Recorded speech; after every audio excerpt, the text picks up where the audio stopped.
Hello बच्चों, नमस्ते। कैसे हैं आप सब बच्चों? आज की कक्षा में हम री की मात्रा का प्रयोग करना सीखेंगे, जो कि हिंदी वर्णमाला में स्वरों में 7वें स्थान पर लिखी जाती है।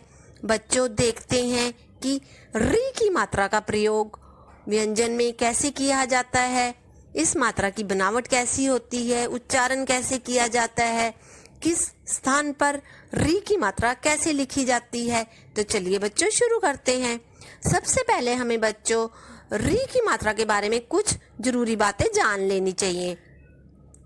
री की मात्रा रा के व्यंजन के साथ प्रयोग में नहीं की जाती। अगर हम ऋतु लिखते हैं तो बच्चों री का मूल स्वर लिखते हैं। बच्चों, दूसरी बात महत्वपूर्ण यह है कि मात्रा का उच्चारण कैसे करते हैं, इस पर आपको विशेष रूप से ध्यान देना होगा। बच्चों, री की मात्रा बोलते समय जीभ तालू से टच होती है, छूती है। री बोला जाता है, ना कि री। मेरे साथ बोलिए बच्चों, री री री। बच्चों, यहाँ पर आपको इस बात का भी ध्यान देना होगा कि जिस व्यंजन के नीचे री की मात्रा लगी है बच्चों, री की मात्रा का उच्चारण उस व्यंजन के बाद में होता है। जैसे मैम ने स्क्रीन पर माँ लिखा हुआ है और माँ के पैर में री की मात्रा लगाई है, तो हम कैसे बोलेंगे? मृग। पहले मैम ने माँ की साउंड निकाली है, फिर री की साउंड निकाली है, तो बोलिए मेरे साथ, मृ मृ। आइए बच्चों, अब हम आगे देखते हैं कि री की मात्रा की बनावट कैसी होती है। बच्चों, जिस प्रकार हम इंग्लिश में स्मॉल सी लिखते हैं, हिंदी वर्णमाला में भी री के लिए सी की आकार में री की मात्रा लिखी जाती है। बच्चों, जैसे कि देखिए स्क्रीन पर मैंने क्या लिखा हुआ है, माँ जमा री। यहाँ पर री का स्वतंत्र रूप में प्रयोग किया गया है, लेकिन मैम ने आगे माँ के साथ सी की तरह कुछ लिखा हुआ है। तो ये सी क्या है? ये सी हमारा री की मात्रा का रूप है, जो कि माँ के पैर में लगाया गया है। तो हम माँ को कैसे पढ़ेंगे? मृ। बच्चों, अपनी वर्णमाला के सभी व्यंजन लेना, लेकिन रा को मत लेना। बच्चों, व्यंजनों के पैर में री की मात्रा लिखकर उच्चारण करें। बच्चों, माँ के ऊपर काली लाइन को हम क्या कहते हैं? शिरोरेखा कहते हैं। माँ में नीली लाइन खड़ी पाई कहलाती है। माँ में लाल बनावट आधे व्यंजन को दिखाती है। हरे रंग की छोटी तिरछी लाइनें क्या कहलाती हैं? हलंत कहलाती हैं। और पिंक कलर मात्रा की बनावट को और स्वरों को शो कर रहा है।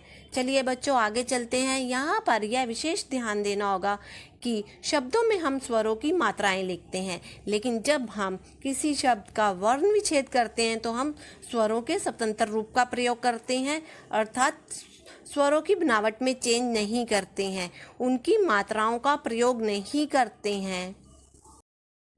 आइए बच्चों, अब आगे देखते हैं। आपको स्क्रीन पर क्या दिखाई दे रहा है बच्चों? मृग।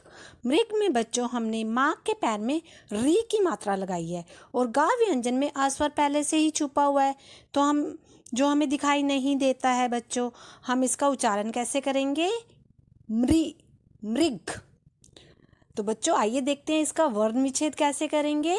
माँ हलंत जमा री, यहाँ पर स्वतंत्र रूप में आया है बच्चों।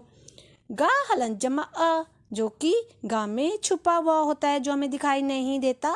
आ भी यहाँ पर स्वतंत्र रूप में आया है बच्चों। यहाँ पर यह विशेष ध्यान देना बच्चों, जब हम शब्द लिखते हैं तो स्वरों की मात्राएं लिखते हैं, लेकिन जब हम उन शब्दों को तोड़कर वर्ण विच्छेद करते हैं तो उन वर्ण विच्छेद वाले शब्दों में हम स्वरों का स्वतंत्र रूप प्रयोग करते हैं, उनकी बनावट में कोई चेंजेस नहीं आते बच्चों। आइए बच्चों, अब आगे देखते हैं। आगे क्या लिखा हुआ है? अमृत। बच्चों, माँ पर एक छोटा सा सी आकार का मैम ने लिखा हुआ है, वो क्या है बच्चों? री की मात्रा है। जब हम शब्द लिखते हैं तो हम मात्राओं के रूप का प्रयोग करते हैं बच्चों। अब आगे देखिए, अमृत का वर्ण विच्छेद कैसे करेंगे? आ क्योंकि हमारा स्वतंत्र स्वर है, तो हम इसके पैर के नीचे हलंत नहीं लगाएंगे। माँ के पैर में हलंत लगाएंगे क्योंकि माँ हमारा व्यंजन है। और माँ के साथ क्या लिखा हुआ है बच्चों? री। री फिर से स्वतंत्र रूप में लिखा गया है।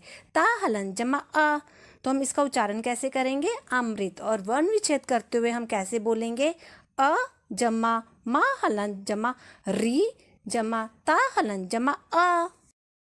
आइए बच्चों, अब आगे चलते हैं। आपको स्क्रीन पर क्या दिखाई दे रहा है? ऋषि। ऋषि में बच्चों री अपने स्वतंत्र रूप में आया हुआ है कि बनावट नहीं चेंज कर सकते ना वर्ण विच्छेद करते हुए, ना ही इसके पैर में हलंत लगाएंगे। तो बच्चों हम श के पैर में हलंत लगाकर ई लिखेंगे। ई का भी स्वतंत्र रूप आया हुआ है। तो बच्चों यहाँ पर हम ऋषि का उच्चारण कैसे करेंगे? ऋषि। और इसका वर्ण विच्छेद कैसे करेंगे? री जमा शा हलंत जमा ई। तो आइए बच्चों आगे चलते हैं। अब मुझे आपने आज क्या करना है बच्चों? क से लेके ह तक हिंदी वर्णमाला में सभी व्यंजनों में राग को छोड़कर री की मात्रा का प्रयोग करके लिखना है और उच्चारण करना है। तो चलिए बच्चों मिलते हैं अगली कक्षा में। तब तक के लिए धन्यवाद।